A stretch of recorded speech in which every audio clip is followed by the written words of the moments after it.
every other platform does this number and suddenly it's this number, those numbers look a little sketchy. But Shannon, I mean, sketchy. let me see, 10 months ago, Club Shay Shay is a big part of the algorithm. You know how that works too on YouTube. I'm just saying, when you know, every time you do a platform, you get this, and suddenly you're like 10 times that. I don't know. And then it also depends on what you're talking about too. Yeah. You know what I mean? Yeah, and it was the follow-up interview after our beef and so forth. But I don't think that was even addressed in the interview. So I don't know if it was. No, it wasn't. Can we talk about that for a second? Because you've been on YouTube for a long time. Yeah. YouTube does favor new, right? Well, brand new clips? Well, just brand new interviews? brand new. new. Clips. New is favored, absolutely. Yeah. But even new platforms, I think. No. You don't think so? No. It's hard Okay. to do. No. Talk to me. No. I mean, look, YouTube does a great job that if you have a strong video, that it'll get it out there. But I mean, if you don't have the subscribers and you don't have the following, and it's not being like viewed, like TikTok is pretty good at that. Like you could have a TikTok page with 1,000 followers and suddenly get like 5 million views. But YouTube is not like that.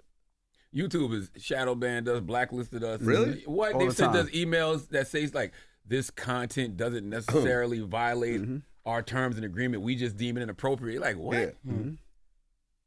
And you know when it started? It started after January 6th when I gave Donkey of the Day to who I called Vanilla ISIS, the people who stormed the Capitol. And that's when they first sent us. I'm like, how is this inappropriate for me to give them Donkey of the Day? And it's been kind of like, I mean, but you know, it varies. Look, I mean, shout out to Marlon Wayans, man. Like, he's a legend in what he does. And I apologize publicly. I know that he didn't accept the apology. But at the end of the day, I was wrong for putting personal business out in the public. And that's what I apologize for. But I still will say $40,000 was just a number that wasn't reasonable.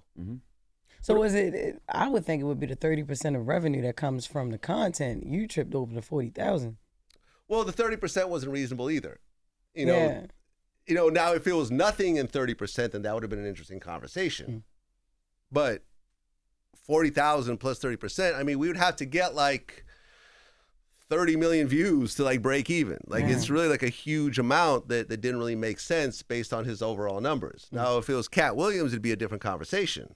Gotcha. But What was your biggest interview that got you the most revenue? the interview with Roger Bonds went crazy. Oh, wow. Yeah, so Roger Bonds was Diddy's head of security for like 10 years. And he firsthand saw the abuse between Diddy and Cassie, as well as all the other crazy stuff that was happening. And we did the interview right before Diddy was arrested. So it was doing okay, but then when he was arrested, suddenly it went crazy. And just kept going crazy for like a couple of months. How much did it do, views-wise? Like, ballpark? I mean, the full interview did like maybe 3 million views, but then all the clips did a lot and so forth. So it did some big numbers, and I had him back since then. Why don't you think he wasn't on the stand? Because he wasn't called on the They stand. contacted him. They contacted his lawyer, but they ultimately didn't bring him on, which surprised me a little bit. But I don't know. I thought the feds fumbled that whole case, period. So it doesn't totally surprise me. I feel like you get more views for things outside of hip hop. Sometimes. Yeah.